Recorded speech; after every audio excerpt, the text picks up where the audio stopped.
to us is human space. Digital technologies are human tools. They must really adhere to humanistic principles, raise people's well-being, contribute to sustainable development, promote and protect human rights.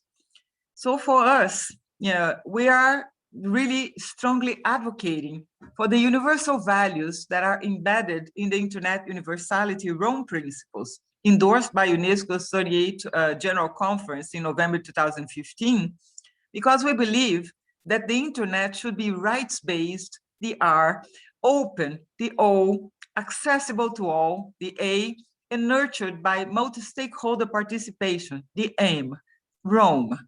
Our work on Internet universality seeks to identify and close digital divides, foster digital inclusion, protect rights, including, for example, freedom of expression, access to information, privacy, and contribute to strengthening resilience and development.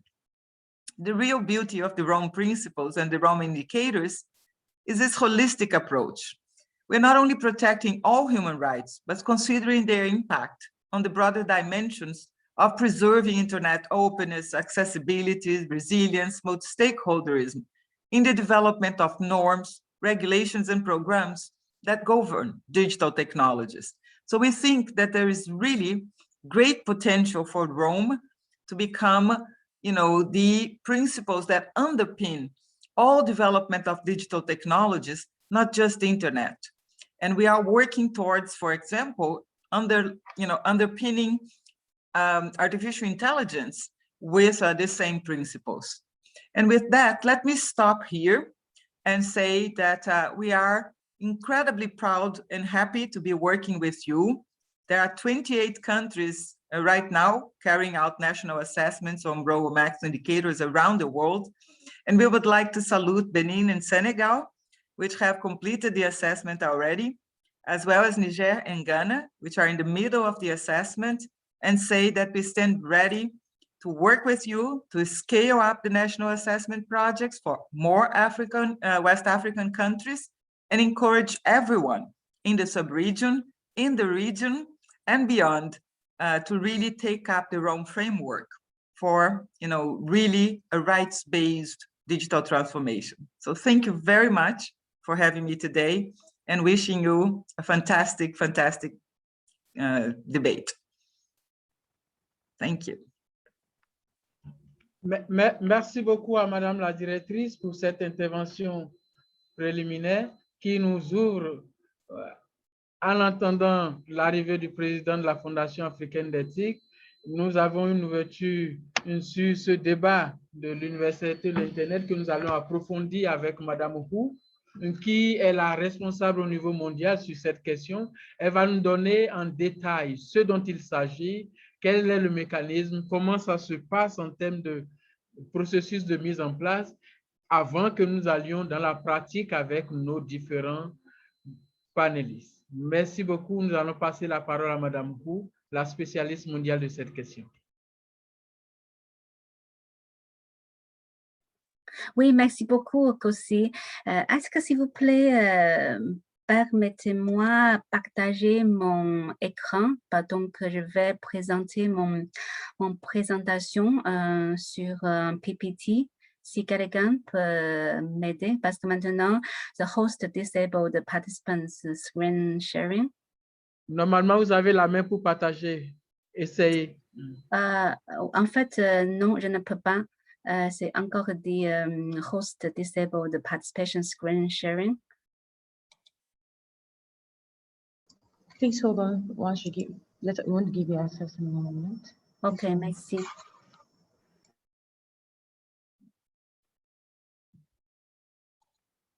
Ah oui, maintenant ça marche, merci. Alors, je vais partager mon écran. Donc, vous voyez mon écran? C'est parfait, on vous suit. Très bien, merci beaucoup. Bonjour, mesdames et messieurs. C'est ma première fois, en fait, participer au forum de Afrique Ouest Je suis vraiment très heureuse de voir tous les collègues et aussi des amis.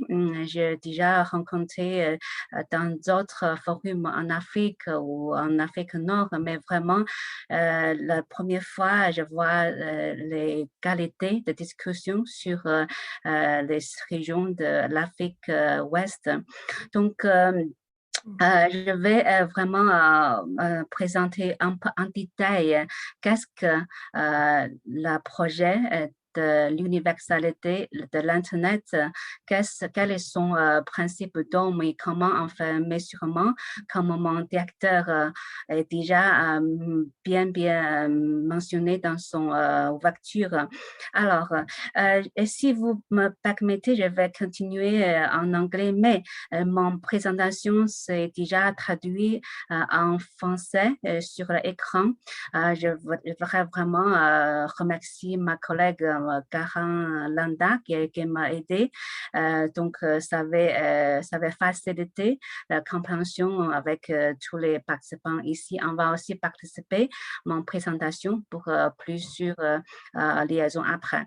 Donc, it's just like Mariosa mentioned that by universality of internet, UNESCO stand for a strong stance that the internet and the digital transformation should be and need to be and must be based on human rights, be open, be accessible to all, and to be driven by the multi-stakeholder participation.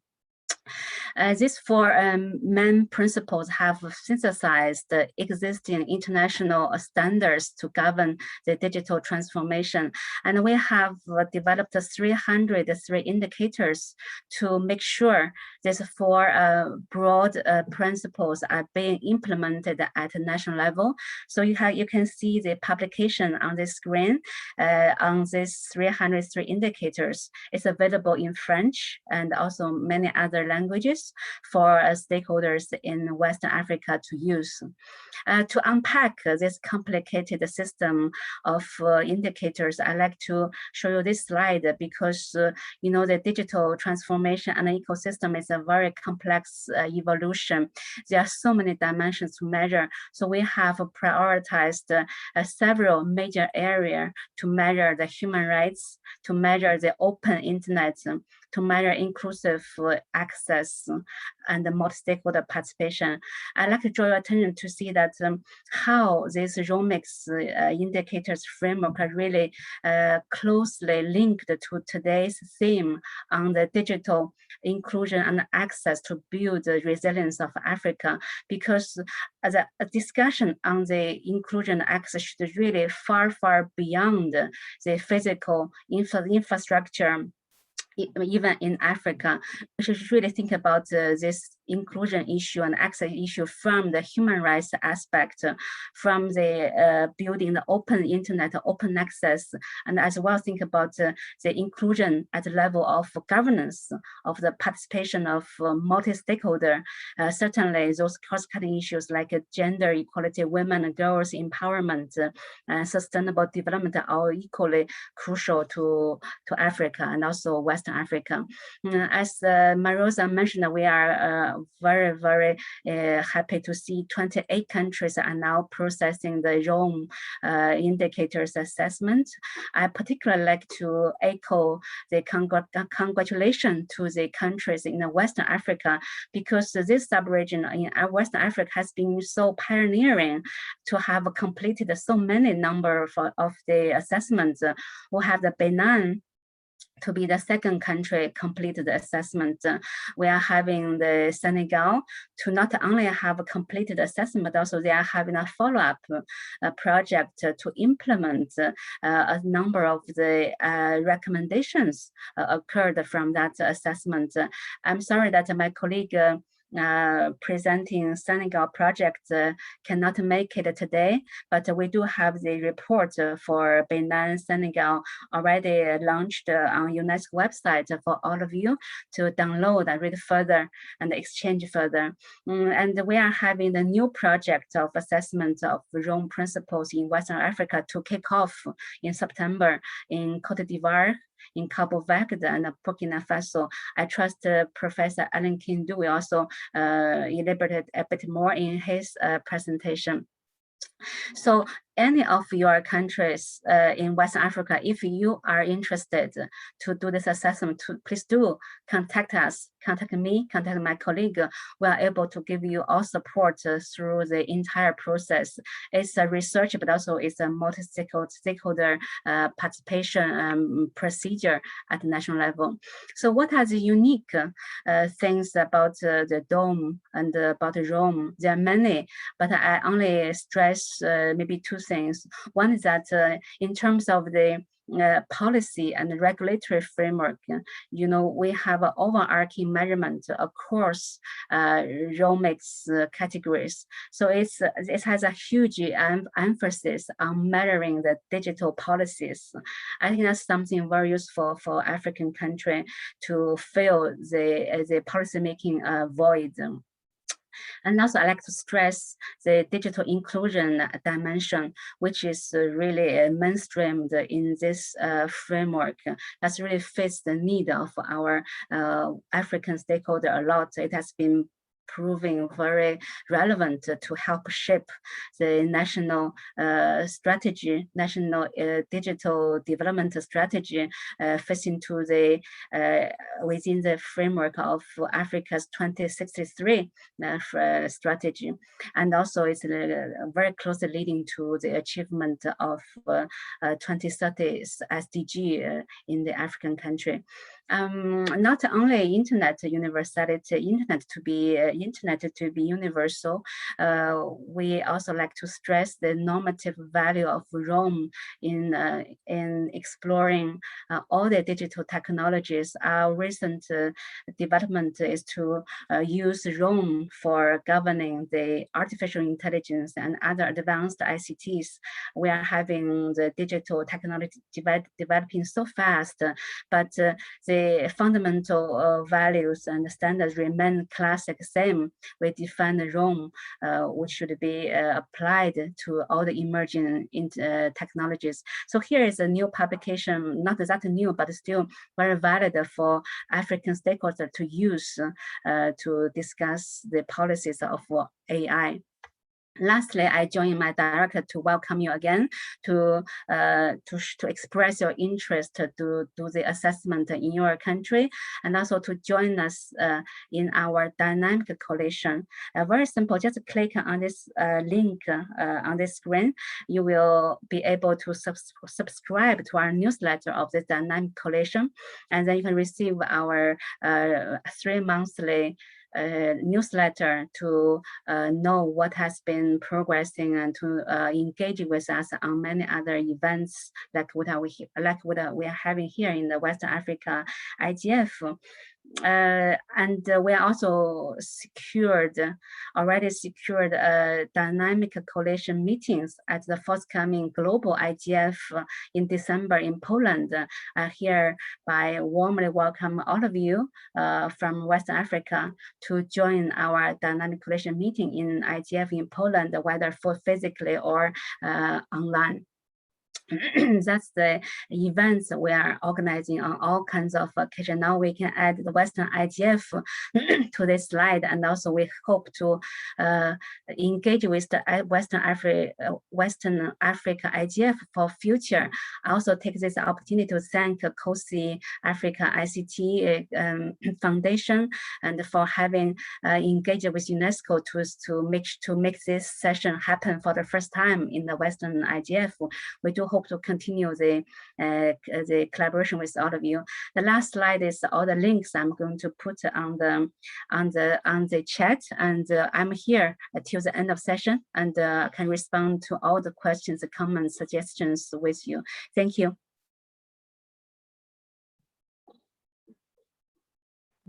Merci beaucoup à Madame Hu pour cette présentation générale qui nous donne le regard sur ce qu'est les indicateurs de l'universalité de l'Internet, en gardant l'esprit que ce panel est aussi organisé dans le but de créer la synergie entre les différentes parties prenantes pour que nous puissions avoir un processus d'engagement commun qui nous permet de bâtir un partenariat qui est bien entendu en lien avec les recommandations de la feuille de route du secrétaire général des Nations Unies et qui nous invite à rechercher la synergie nécessaire dans l'élaboration des politiques en matière de gouvernance de l'Internet et du numérique dans le monde.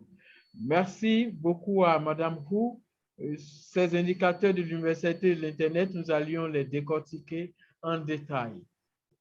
En attendant d'avoir le président de la Fondation qui aura à faire son intervention plus tard, nous allions aller dans le vif du sujet avec nos différents experts qui ont expérimenté ces indicateurs de l'universalité de l'Internet dans 4 pays de notre sous-région, le Togo, le Bénin, toutes mes excuses, j'aime bien la diversité, le Bénin, le Niger, le Ghana et le Sénégal.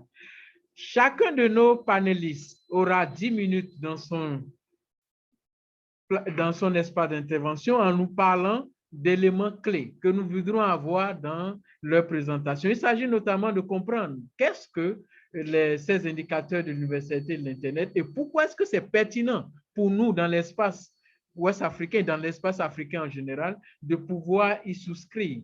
Comment est-ce que cette recherche-là est conduite pour qu'elle puisse aider à améliorer le mécanisme de partenariat multi-acteurs entre les différentes parties prenantes dans nos différents pays. Comment est-ce que c'est conduit? Est-ce qu'il y a des défis? Est-ce qu'il y a des situations spécifiques, d'expériences à partager avec nous dans le cadre des travaux qui ont été conduits au Bénin, au Niger, au Ghana et au Sénégal? Ce serait bien pour nous qu'au terme de ce processus, nous puissions comprendre ce que les experts pensent au regard de leur expérience du mode de collaboration avec l'UNESCO et comment est-ce que ce mode-là permet, facilite la mise en place de cette évaluation tout en prenant en charge les éléments importants que sont les droits de l'homme en ligne et d'autres éléments de considération spécifiques pour nos régions. Et à la fin de ce processus, on ne manquera pas de vous convaincre et vous encourager à adhérer à la coalition dynamique qui a été mise en place pour que ce processus soit bien compris, bien cerné et mis en œuvre dans chacun de nos pays. Pour commencer, on va aller vers professeur Dorothy Gordon, qui est responsable d'une chaire UNESCO, qui comprend ces concepts et leur mise en œuvre dans notre région. Elle va nous donner son regard holistique sur ces questions de politique que nous avions évoquées tout à l'heure. Merci à vous. La parole, professeur. Thank you. I never use that title, but thank you for the introduction. My name is simply Dorothy Gordon, and I am the current chair of UNESCO's Information for All program. And that program within UNESCO is dedicated to building a more inclusive knowledge society. I've been studying the impacts of technology on society for more than 20 years. And I'm really pleased to join you once again at the West African IGF. And I take this opportunity to salute all of those who have been involved in pulling this meeting together and to recognize historically the role of many of our great leaders in technology within the region, and in particular those linked with FOSFA, the free software and open source society for Africa. It's so long since I tried to say FOSFA in full, but the main thing is, you know, that the open source community has been behind the West African IGF since its inception.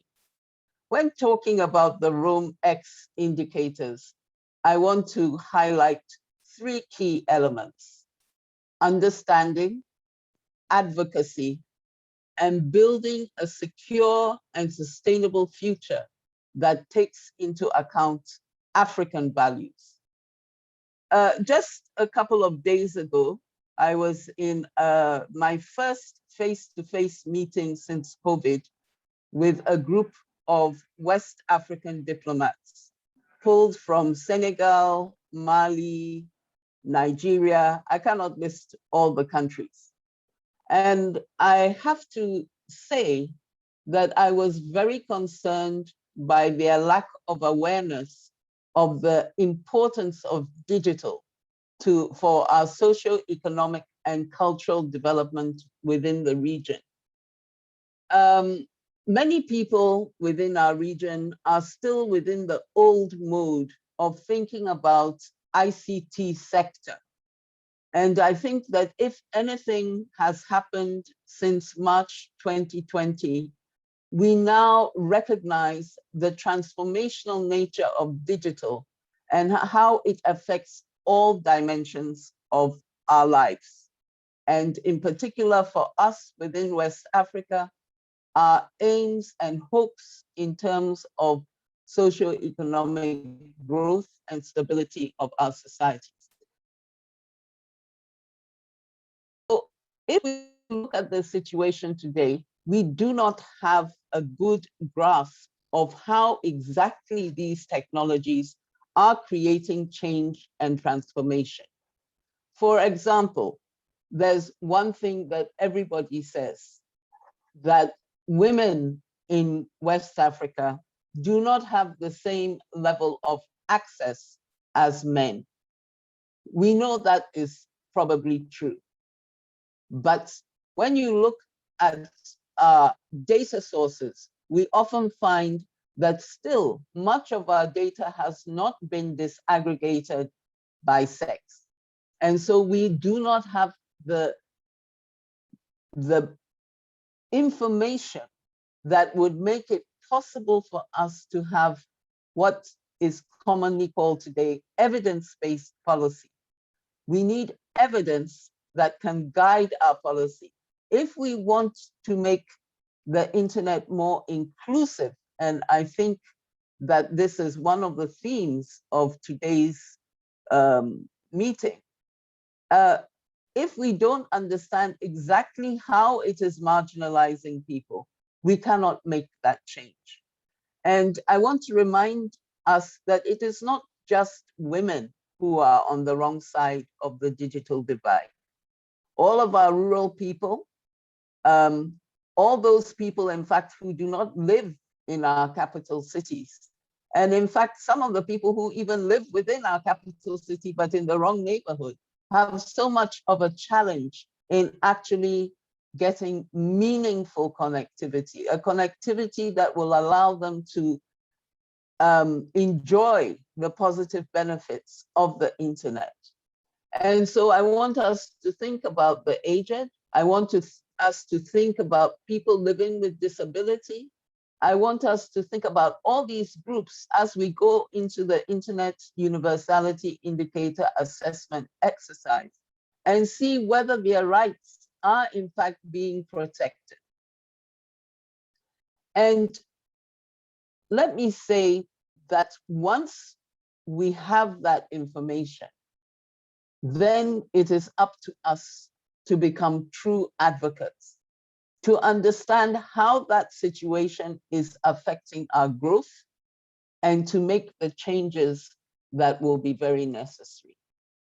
I want to talk a little bit about advocacy in the sense that as we have been conducting these exercises around the world, and normally my job is not focused on West Africa, but as a Ghanaian and as a Pan-Africanist and someone who is truly committed to the development of our continent, today I'm really going to focus on our continent.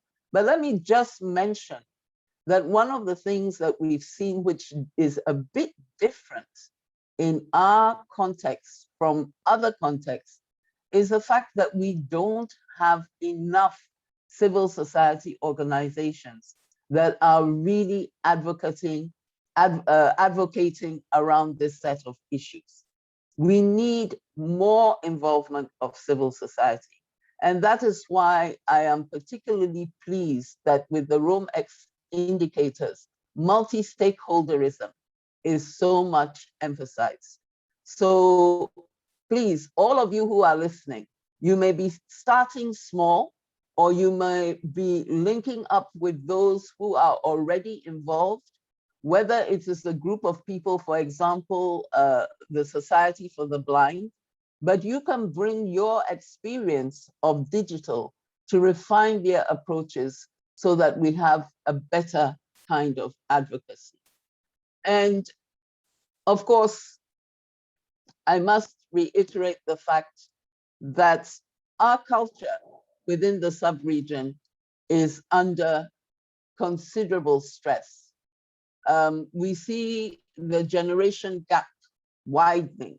And one of the things that has fascinated me as I travel in rural areas is the fact that I'll see young people who maybe migrated briefly to town. They have smartphones.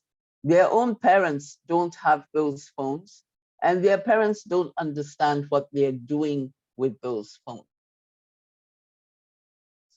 I know that I don't have too much time, but let me just say that once we figured out what we don't know about our digital context and where we need to get better information, and then where we need to advocate better to make the changes that we want to see happen, we have to think very carefully about the fact that we in Africa hold the future of the world in our hands.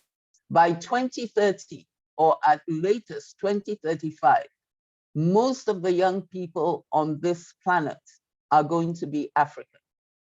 The vast, more than 50% of young people below the age of 20 are expected to be African in a very few years. And at the moment, as I said, they are accessing digital technologies. They are very active on social media, spending their last penny, even if they have no jobs, to make sure they are engaging with their friends. And yet we don't understand well what is happening in those spaces.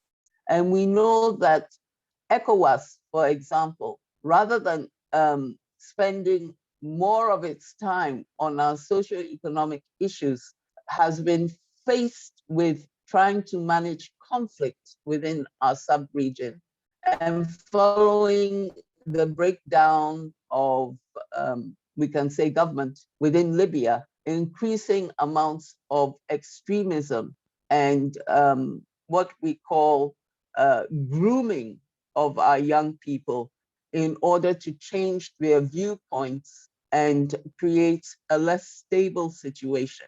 Whenever we discuss these issues, we should never forget that this is happening as we speak.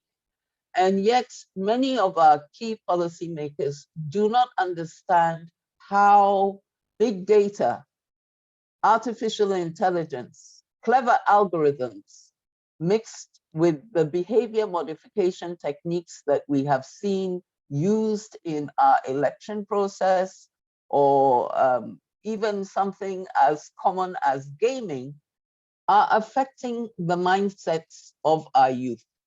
And so I feel that the Rome X indicators encourage us to really take an in-depth look at many of these very complex issues, and then to take action. And when it comes to the social cohesion of our region, I want to say here, and of course, I am the chair of UNESCO's Information for All program, as well as the chair of our working group on information literacy. And I want to say here that information literacy, media and information literacy, is one of the areas that as a region, I believe once we have done those assessments, the Internet Universality Indicator assessments, we will understand better why we must take far more seriously media and information literacy, so that people understand better how they can protect themselves, how we can make sure that the mindset of our youth is really in a developmental, orientation, and that we protect our languages and culture.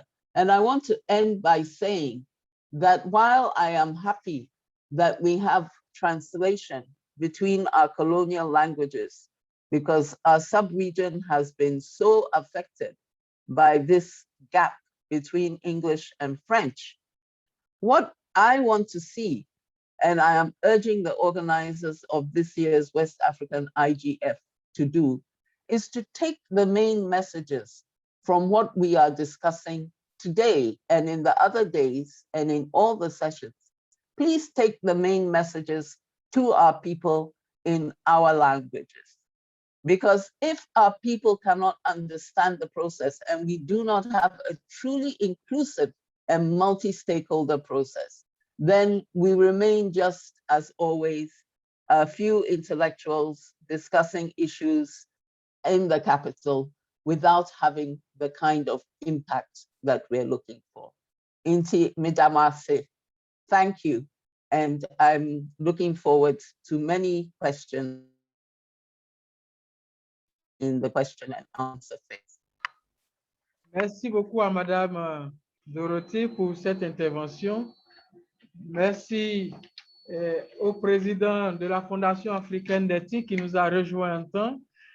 Avec votre permission, nous allions avancer et vous donner la parole à la fin. Nous allions continuer avec les panélistes.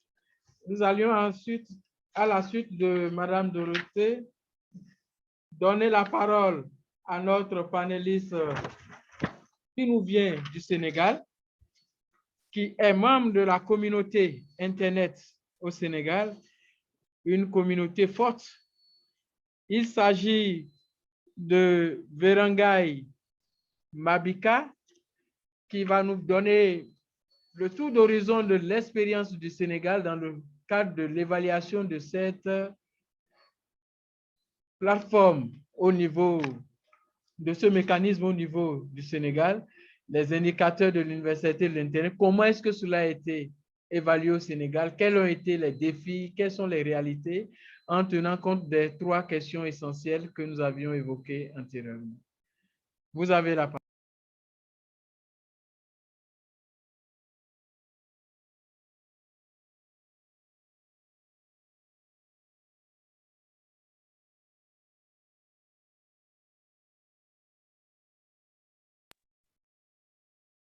Apparemment, il s'est déconnecté en temps.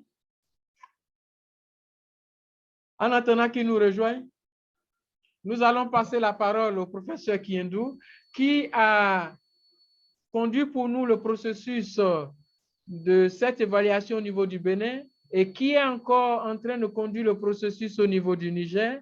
Il a, dans le cadre de ce mécanisme, observé des éléments,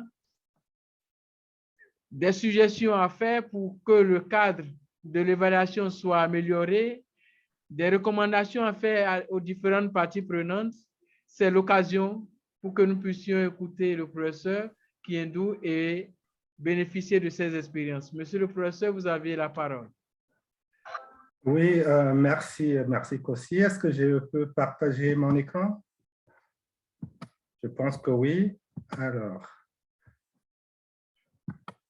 voilà, donc comme vous l'avez indiqué, je suis professeur Alain Kiendou de l'Université Bordeaux-Montaigne. Je dirige un centre de recherche sur les médias, l'information, la communication et les arts. Et je suis responsable d'une chaire UNESCO sur les pratiques émergentes en technologie et communication pour le développement. Donc, comme vous le savez, j'ai eu à coordonner l'étude sur l'universalité d'Internet au Bénin, étude auquel Kossi, vous avez activement participé également. Et actuellement, je travaille donc sur l'évaluation des indicateurs de l'universalité d'Internet au Niger. Donc, je tiens déjà à préciser une chose, c'est que l'Afrique a un certain nombre de défis à relever, hein, et le plus grand défi est humain. Ce défi est lié au manque de compétences et il est à placer bien avant celui de la connectivité. L'Afrique manque aussi de données adaptées pour faire face à l'industrie du futur, qui, comme vous le savez, est liée à l'intelligence artificielle et j'en passe. Et donc, pour cela, des politiques publiques ont été mises en place et nous avons besoin aujourd'hui de savoir d'où nous venons, où nous allons et surtout où nous sommes et comment nous nous situons par rapport au reste du monde. Et donc, c'est à ce besoin que répondent les indicateurs DOAM, droit, ouverture, accessibilité et participation multi-acteurs, qui ont été élaborés par l'UNESCO et qui ont été mis à notre disposition. Ce sont donc des outils de mesure du développement d'Internet et du numérique dans nos pays. La multitude des indicateurs et la diversité des domaines couverts, je rappelle qu'il y a 303 indicateurs, dont 109 indicateurs fondamentaux, repartis en 6 catégories, couvrant 25 thèmes, et cela regroupé dans 124 questions. Et donc, ce sont des indicateurs très riches qui permettent d'avoir une photographie nette du pays, mais aussi de voir le potentiel en termes de développement d'Internet du pays. Le rapport 2019 d'Amnesty International met l'accent sur le fait que les gouvernements africains ont fortement restreint la liberté d'expression. Certains d'entre eux sont prenant tout particulièrement aux journalistes, aux personnes tenant un blog, aux organisations de la société civile et à l'opposition politique, notamment dans le contexte électoral. Les indicateurs DOAM mettent l'accent sur la liberté d'expression, mais aussi sur la protection des enfants, sur l'égalité des genres, et ils permettent donc d'alerter sur le non-respect de ces droits. La première question est d'ailleurs de savoir s'il existe dans le pays un cadre juridique pour la jouissance et l'application des droits humains qui soit conforme aux conventions, lois et normes internationales et régionales relatives aux droits humains et à l'état des droits. Et la deuxième question va également dans ce sens-là, comme vous pouvez le constater. Et en plus, ce processus mobilise des acteurs différents avant même que les résultats soient rendus publics. Il y a la démarche elle-même qui permet une prise de conscience collective. En effet, les modalités de conduite de l'évaluation permettent d'y associer plusieurs acteurs à travers notamment ce qu'on appelle le comité consultatif, qui est généralement un comité multipartite. Pour le cas du Niger, sur lequel nous sommes en train de travailler actuellement, nous avons tenu à avoir dans le comité des agents de services gouvernementaux, notamment des personnes qui travaillent dans le ministère de l'économie numérique, le ministère du développement, le ministère des Affaires sociales, mais aussi les représentants de différentes associations comme l'Association des aveugles ou le Forum de la gouvernance d'Internet, l'Association des journalistes. Il y a également des start-upers, des universitaires, des experts internationaux, des personnes qui travaillent dans les agences indépendantes de l'État, on a des parlementaires. Et donc, ce sont tous ces acteurs qui, dans un premier temps, vont évaluer la situation ensemble avant de faire les recommandations nécessaires. Donc, vous voyez là qu'on est dans une démarche de partage, une démarche qui nous permet d'avancer collectivement et de mettre l'accent, si on le souhaite, sur les questions qui sont liées aux droits humains. Et si on revient au cas du Bénin, vous constatez que parmi les recommandations qui ont été faites, beaucoup relèvent de cette question des droits humains. Nous avons demandé, par exemple, de contraindre les fournisseurs de services Internet à proposer des offres compatibles au handicap, d'initier des enquêtes pour mesurer l'état de la liberté d'expression, de veiller à ce que la dimension du genre et la parité entre hommes et femmes soient intégrées à tous les plans, et de renforcer les mesures de protection des femmes et des filles contre le harcèlement et la violence en ligne, et cette violence qui est donc liée au genre. Il faut savoir, que c'est quelque chose que j'ai déjà évoqué tout à l'heure, que l'évaluation permet d'avoir des indicateurs qui nous amènent à nous situer par rapport aux autres pays, mais aussi à faire le point par rapport à nous-mêmes. C'est donc de là que naît l'importance des recommandations. Et j'insiste sur le fait que les recommandations doivent découler d'un constat. Et le constat doit être partagé pour que les recommandations puissent être acceptées et mise en œuvre. Et je peux dire que pour le cas du Bénin, la grande satisfaction a été surtout de travailler avec un gouvernement qui, dès le départ, partageait la vision de l'UNESCO et qui avait déjà une agence des services universels des communications électroniques et des postes, la PSUCEP, qui œuvrait déjà dans ce sens-là et ce qui a facilité donc la mise en pratique des recommandations. Et je peux dire que la plupart des recommandations qui ont été faites ont été mises en œuvre et cette dynamique continue bien au-delà des recommandations que nous avons eu à faire. Il reste toutefois important de faire une deuxième évaluation, et j'insiste là-dessus, pour avoir une vision plus nette de la réalisation des différentes recommandations qui ont été faites. Alors, les défis que j'aimerais partager, c'est notamment la nécessité de prendre en compte l'agenda politique des pays concernés. Il faut faire très attention à cela.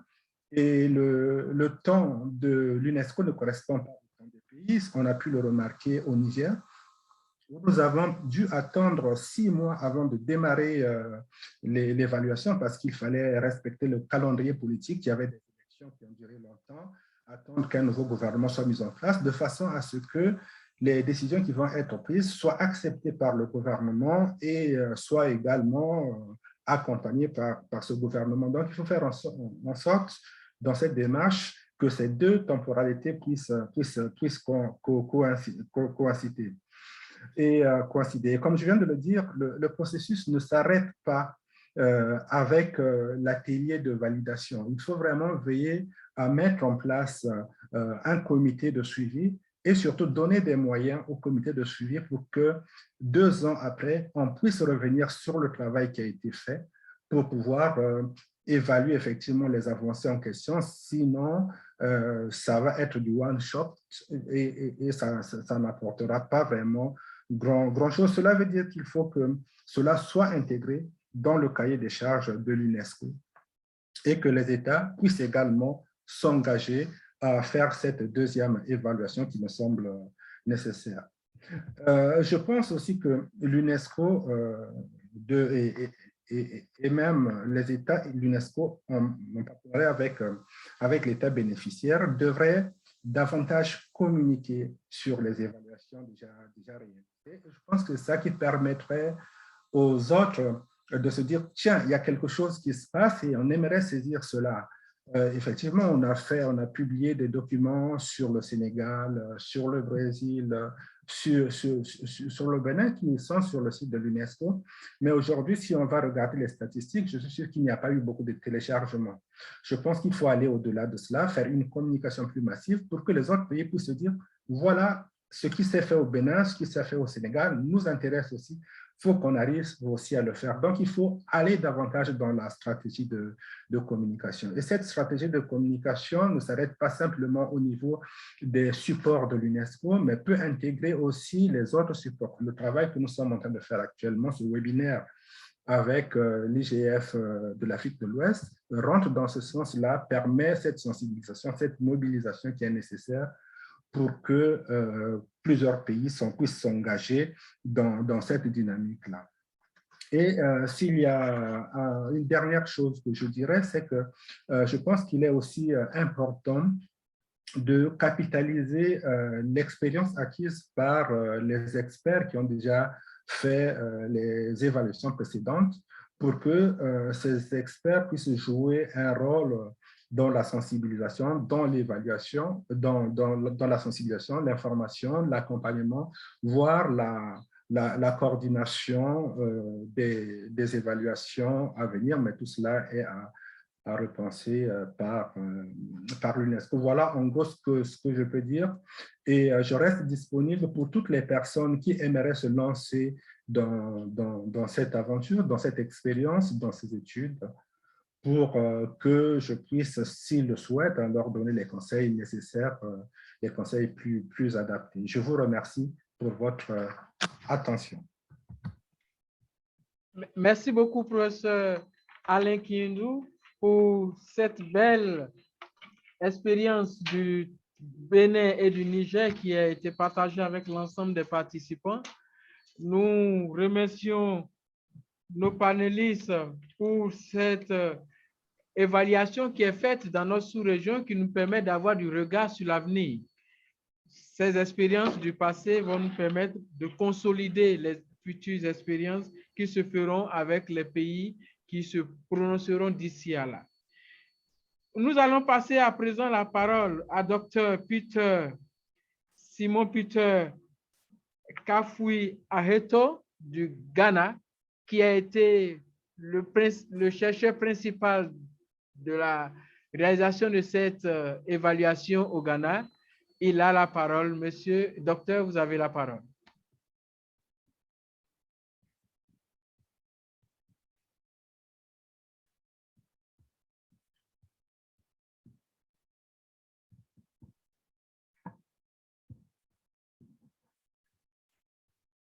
Dr. Peter, you have the floor.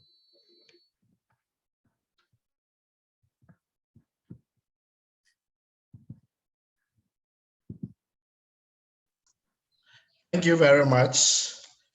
Good morning or good day, everyone, depending on where you are. So I am presenting on behalf of my team, and the team is made up of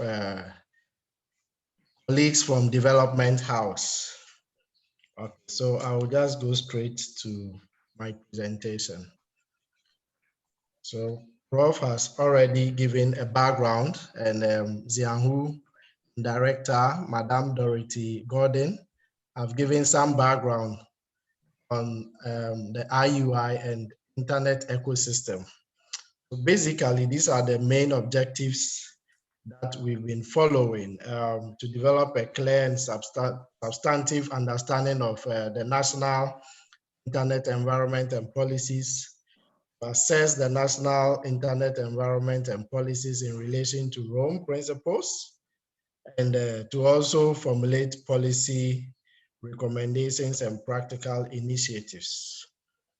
So straight to the questions. Our understanding of IUI Rome is that one, we see it as an evaluative process using the principles, that is rights, openness, access, multi-stakeholder and cross-cutting issues as a lens to understand the ecosystem, internet ecosystem.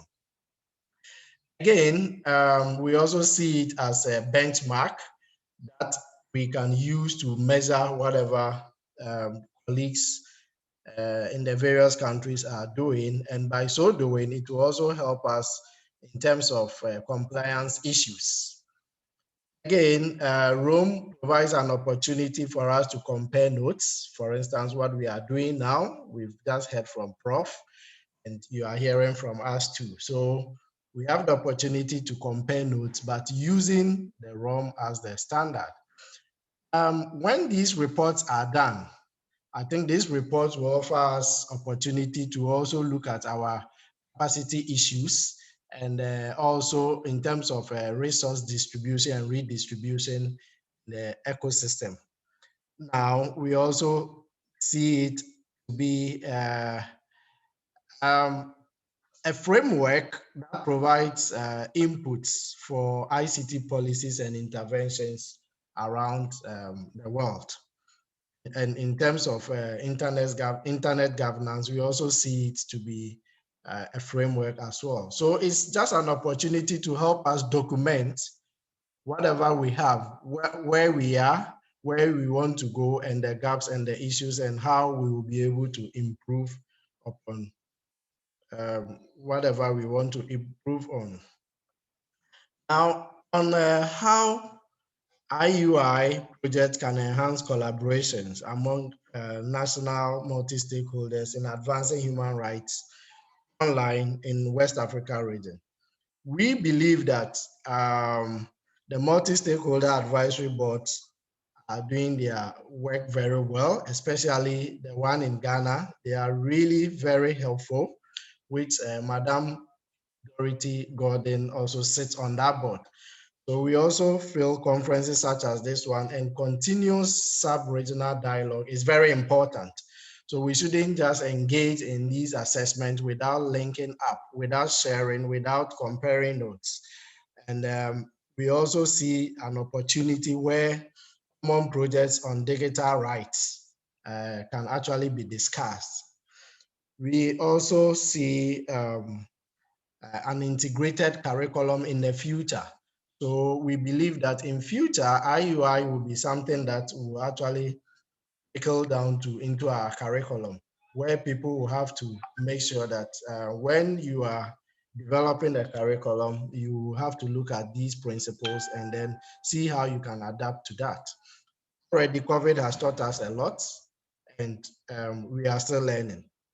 And the multi-stakeholder or sectorial exchange programs are things that we also foresee that very soon, for instance, like the MAP, our MAP multi-stakeholder advisory board is made up of experts from various sectors, including the Cybersecurity Center. So we are seeing that kind of synergy and that kind of collaboration that will continue.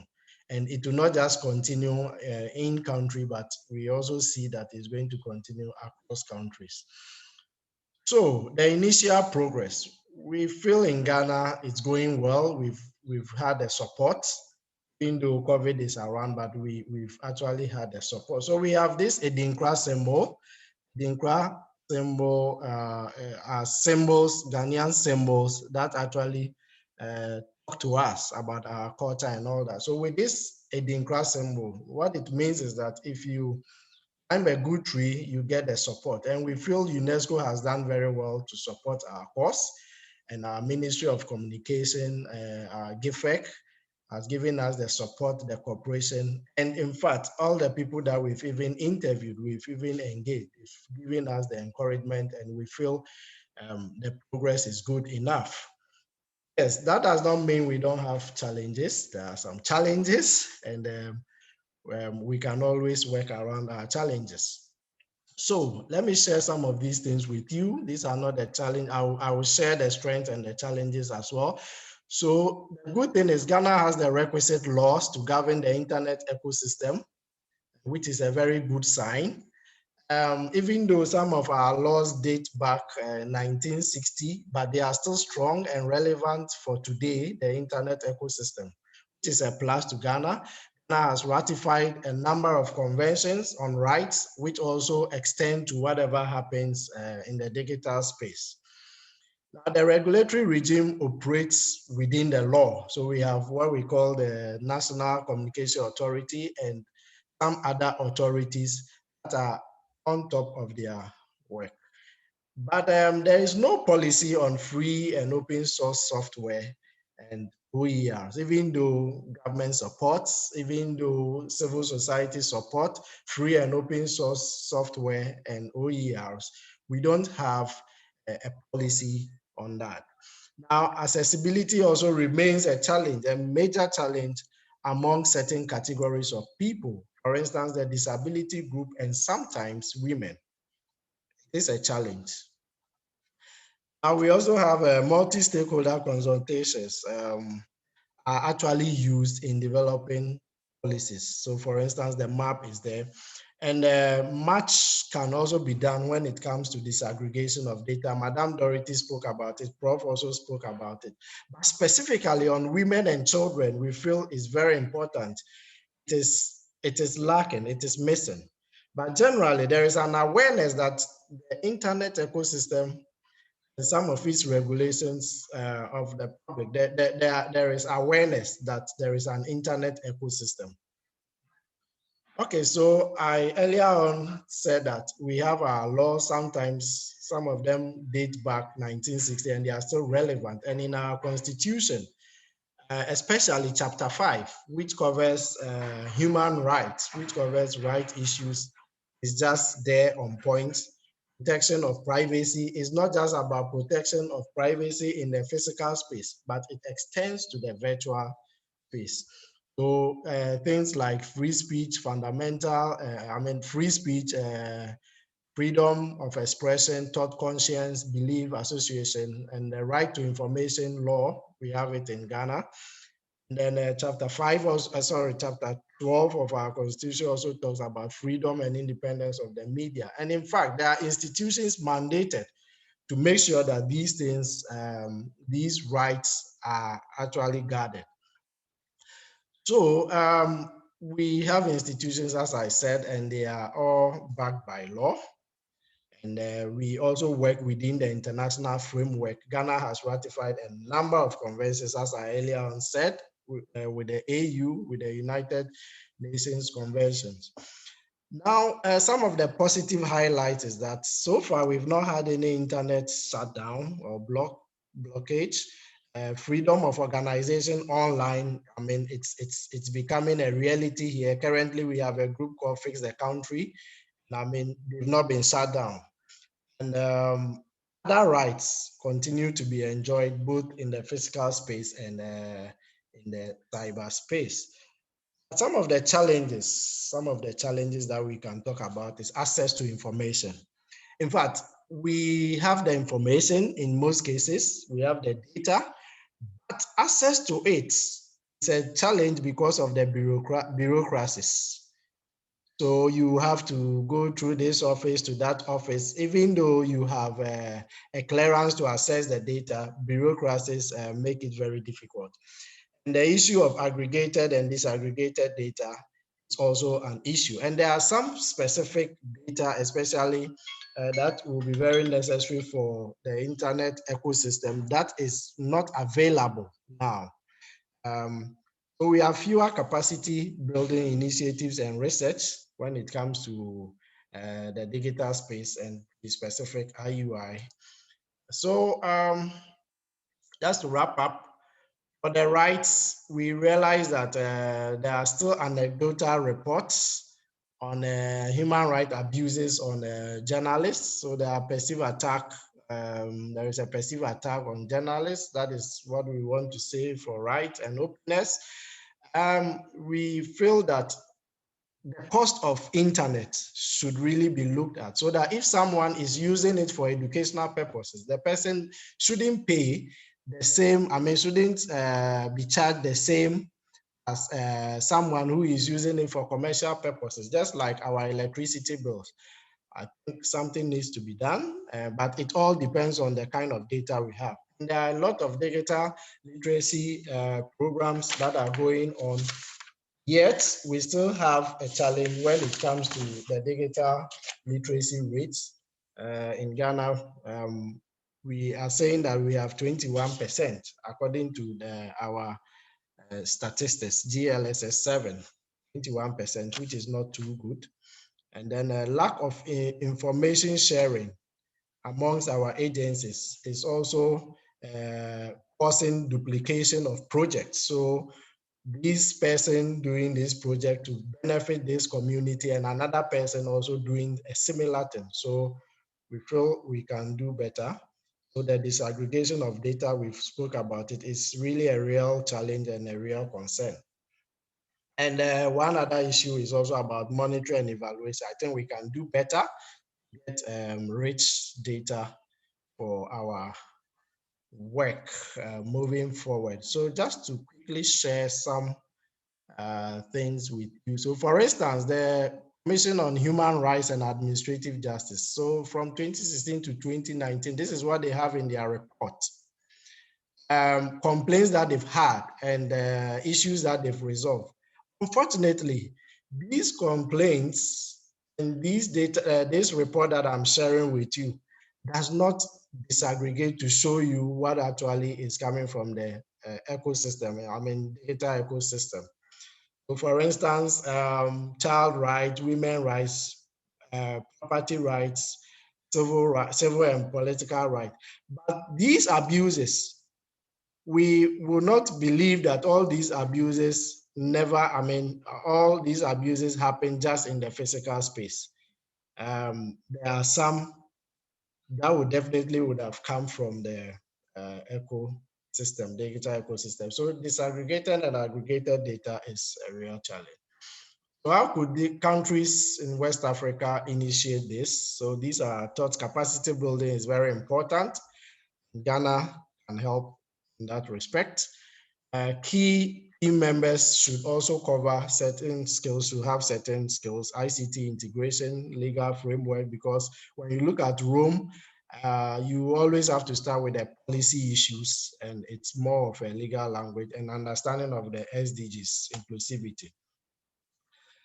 Again, how can we strengthen synergies? How can we strengthen synergy? So again, capacity building and deepening of awareness creation, like what we are doing now.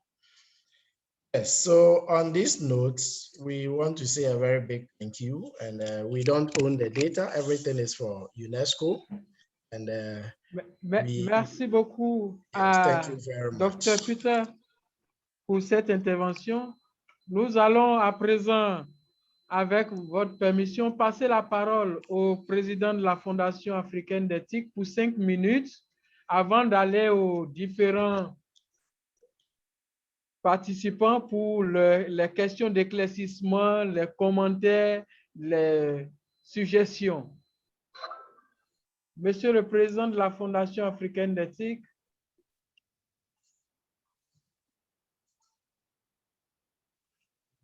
je crois qu'un temps,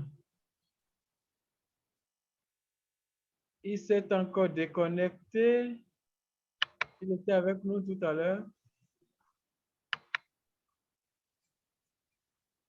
OK. En attendant qu'il nous rejoigne, on va aller aux participants qui ont déjà des préoccupations, des questions. Vous pouvez lever la main. On vous donnera la parole ou vous pouvez écrire vos questions dans la page de discussion pour qu'on puisse les lire à nos panélistes. En attendant que le président de la Fondation africaine d'éthique nous rejoigne à nouveau.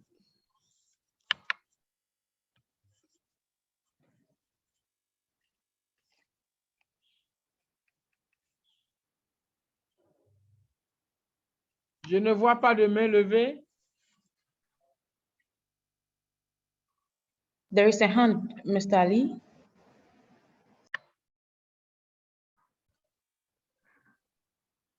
OK. Monsieur Ali a la parole. Thank you. Thank you, the ICT Foundation. Thank you, UNESCO, for this rich webinar. It's very important. The theme. Well, I've been working on that in Morocco since 1996, and I'm part of the ICT Foundation. And I think we should do more efforts because not most persons are aware of this importance. So we work with beneficiaries, persons who benefit from this, persons with disability, women, young people, and the result is magnificent. Especially we had the experience with the persons with disability who were benefiting from classical education, and we start a workshop with them, and after only 3 months, the mothers and parents really were astonished, because they say years of working classical integrating classes but only 3 months, the results were there. So the same for young people. It's a motivating tool. So I'm really happy for being part of this for a quarter of century. And I think the project of the ICT Foundation is great. We have to help them to work with all these groups. So I'm glad that UNESCO is participating, and let's see if there are more programs where we can work together, because all this needs networking. If everyone works alone, there is no impact.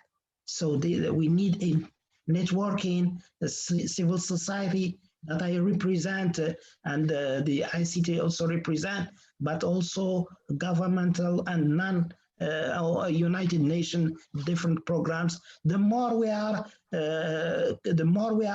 so many, the more the impact will be there. And thank you.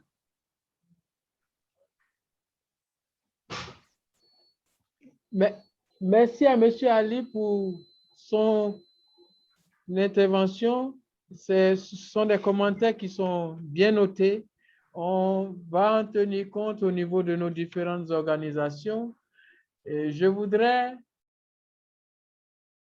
il n'y a toujours pas de main levée. Il y a des questions au niveau des discussions. Pardonnez? Il y a des questions au niveau des discussions. Il y en a deux, je pense.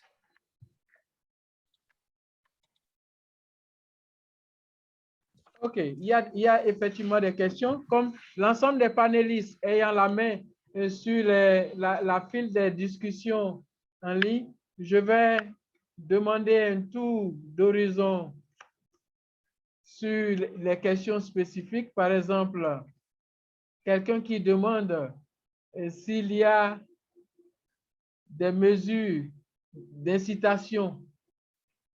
Est-ce qu'au niveau de processus qui ont été conduits, est-ce que les mesures d'incitation ont été des défis observés?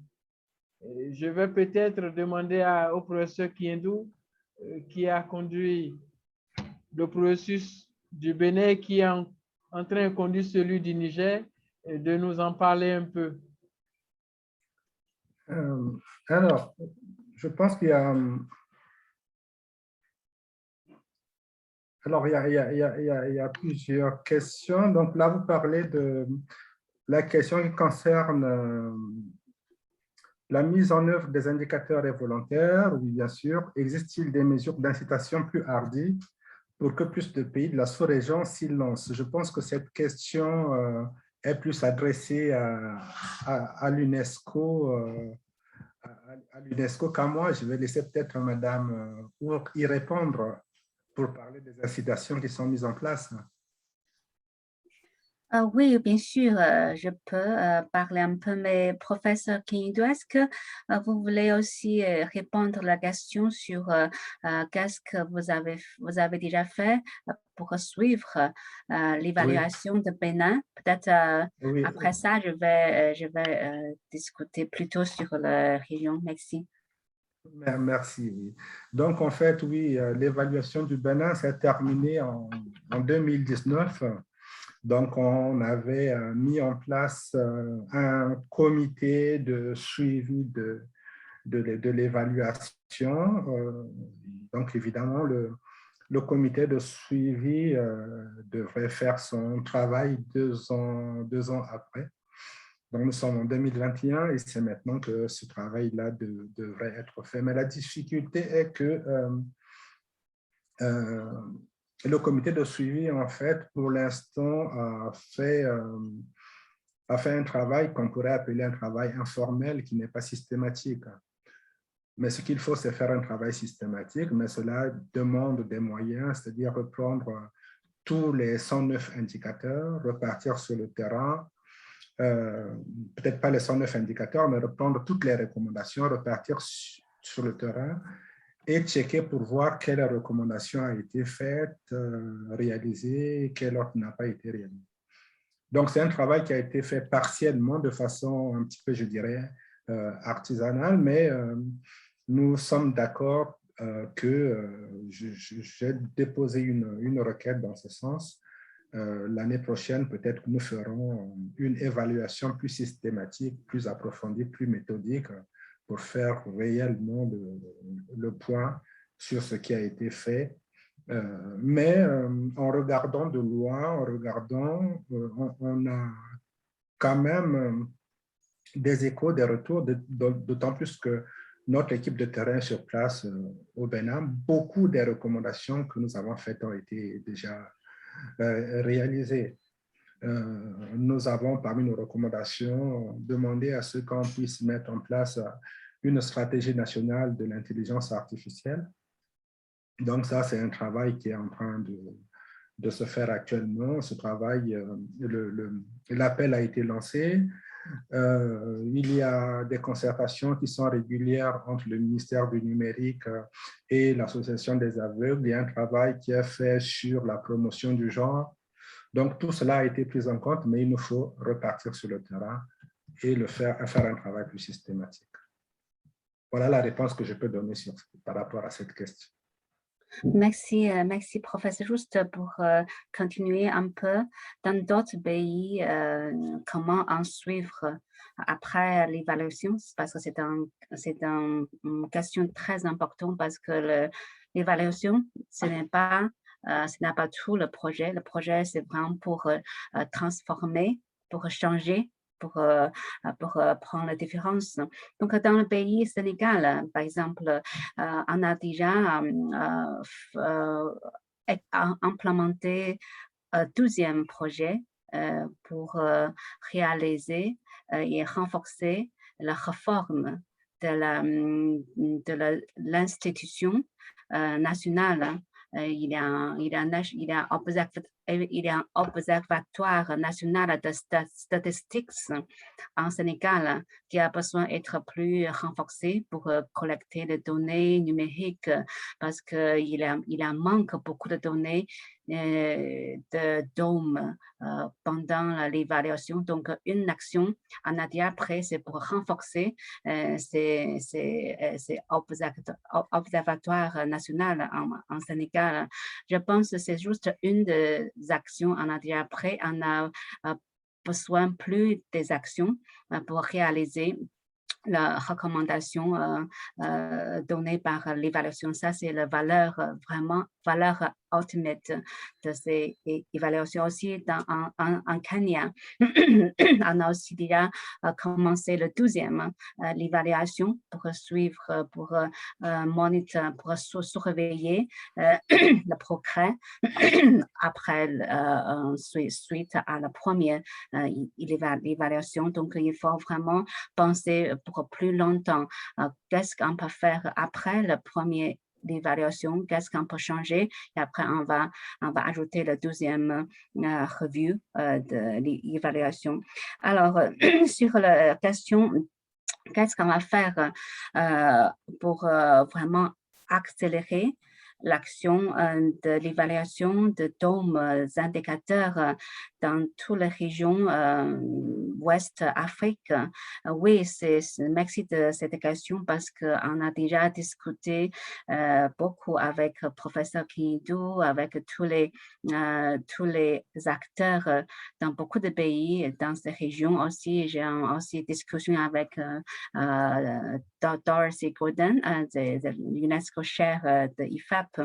Vraiment, ça fait, on trouve, c'est le moment pour augmenter nos efforts dans ces régions parce que je perçois beaucoup d'intérêts des acteurs nationaux, du gouvernement, de la société civile, de l'académie, même si c'est une évaluation volonté, mais oui, on peut vraiment prendre plus d'actions hardies pour augmenter tous les projets. C'est pourquoi on a fait 4 on a fait des choses dans peut-être trois domaines. Le premier, c'est encore, il faut promouvoir pour advoquer les idées de le projet de DOME, les indicateurs comme Ali vient de dire que ces projets, c'est encore pas trop connu dans beaucoup de pays, dans la région. C'est pourquoi on est ici. On va faire plus de événements pour promouvoir ces projets, pour soutenir ces évaluations s'il y a plus de pays qui expriment son intérêt. La deuxième chose, pardon, la deuxième chose, c'est financement, parce que franchement, ça coûte. C'est une recherche, c'est un processus, et ça coûte, ça a besoin de finances aussi. Je propose que vous y allez juste en 1 minute pour qu'on fasse un tour d'horizon. On est à 7 minutes de la fin. On aura 4 minutes et 3 minutes à donner au président de la Fondation pour faire la clôture. Très bien, merci. Désolé, juste je dis, on est aussi en train de mobiliser le financement pour soutenir les pays en Afrique ouest pour soutenir, pour implémenter ces évaluations. Le dernier point, c'est je voudrais vraiment avancer notre synergie avec Afrique Fondation et ICT aussi avec notre UNESCO Chair IFAP aussi avec le professeur Kiyindou. Il faut avoir la participation de tous les acteurs pour soutenir la capacité, les finances et aussi synergie. Et finalement, on peut avoir tous les pays dans ces régions, avoir ces évaluations et avoir les politiques améliorées pour le développement. OK, merci. Désolée. Merci beaucoup. Nous allons faire juste un tour d'horizon en 1 minute. Un point essentiel qu'il faut garder, et chacun des panélistes, un point essentiel à garder. On va commencer par Madame Dorothy, un point essentiel.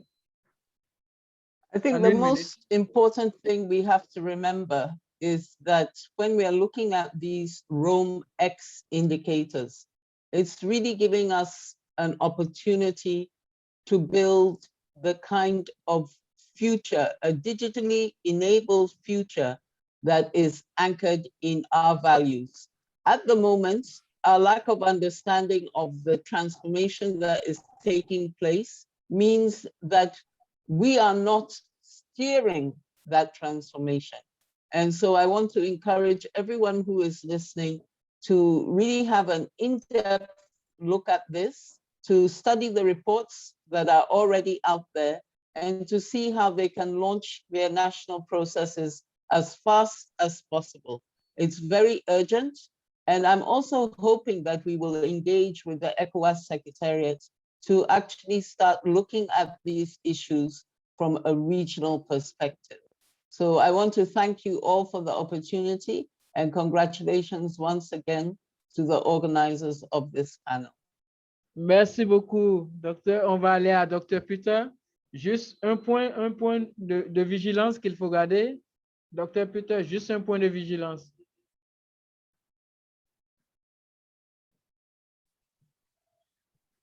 Non, pas une présentation, s'il vous plaît. Juste un point de vigilance. Juste un point de vigilance. Simon, he is asking you for your last comment. Okay. Yes, thank you very much for the opportunity, especially to those who are yet to undertake the assessment. It would be good to go through all the items, and when we did that, we found out that we even went beyond the 109. We realized that we had answers to 137, and that is very useful. So I think we need to do a good job. Okay. Thank you. Merci beaucoup, professeur Kiyindou. Juste un seul point de vigilance.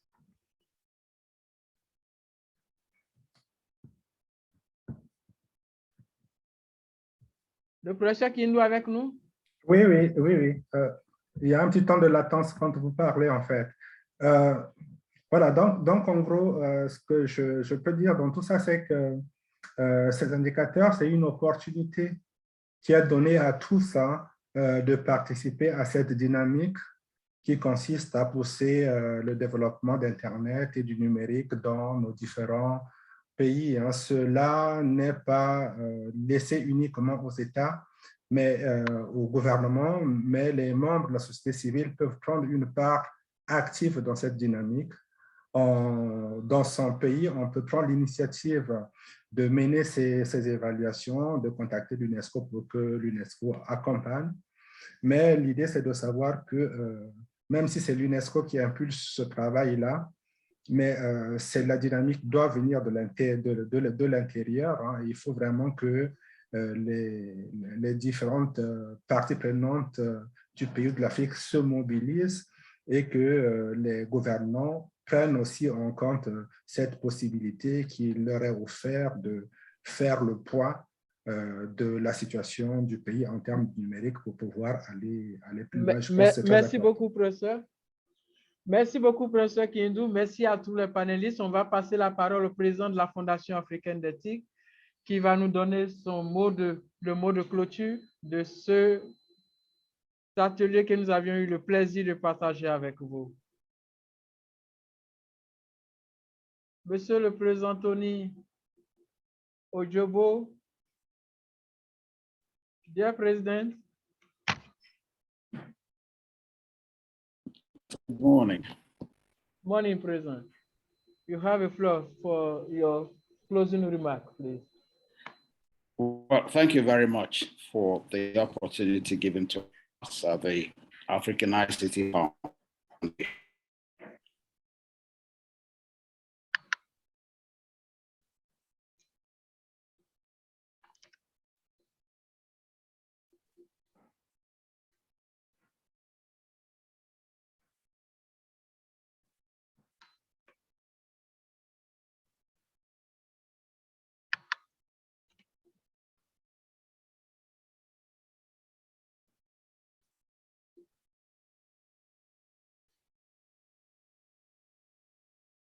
Je ne sais pas si je suis le seul à ne pas entendre. Hein?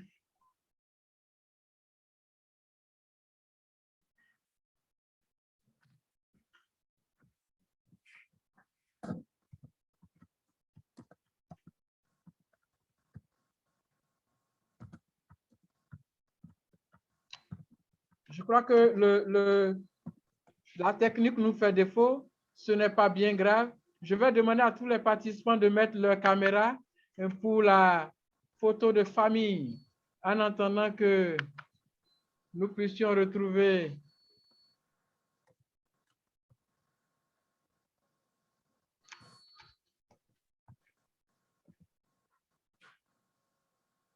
Est-ce que Peter peut arrêter le partage de son écran, s'il vous plaît?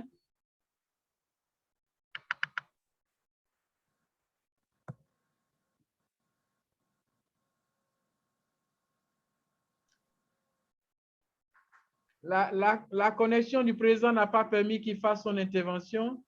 Ce n'est pas grave. C'est ça aussi le défi de la connexion en Afrique de l'Ouest. Tout ceci est pris en charge par les indicateurs de l'Universalité de l'Internet. Je remercie tous ceux qui ont fait le déplacement et qui sont avec nous dans ce panel aujourd'hui.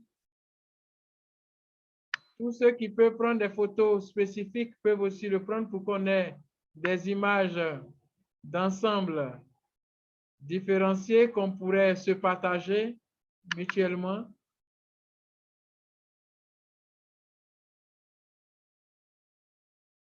Mr. Bassi, do you have 1 minute intervention, please? Yes, I do. Thank you very much. I think the president is back on. I don't know if he can hear me. But all I need to say, we at the African ICT Foundation, we sincerely appreciate this opportunity given to us to collaborate in hosting this event and being our vision of all inclusiveness of internet connectivity. The IUI will be of immense attribute to internet penetration in Africa. We look beyond this as we carry on the communication immediately after this. I want to thank you. I don't have much to say, but I said thank you for the opportunity. You guys are doing great. Thank you. OK, thank you all. Merci à Madame Kou de l'UNESCO. Merci aux organisations du West African IGF. Merci à tous les panélistes et à tous les participants. Nous nous excusons de ne pas donner suite à toutes les questions. Il y en avait de compliquées. J'ai lu certaines questions auxquelles on ne pouvait pas donner suite dans cet atelier, mais ce n'est pas grave. Par le mail, on pourra de façon formelle leur envoyer des éléments de réponse à la fin de cet atelier. Merci à tous et bon après-midi à chacun. Merci à vous aussi. Au revoir. Merci. Merci, au revoir. Au revoir. Au revoir.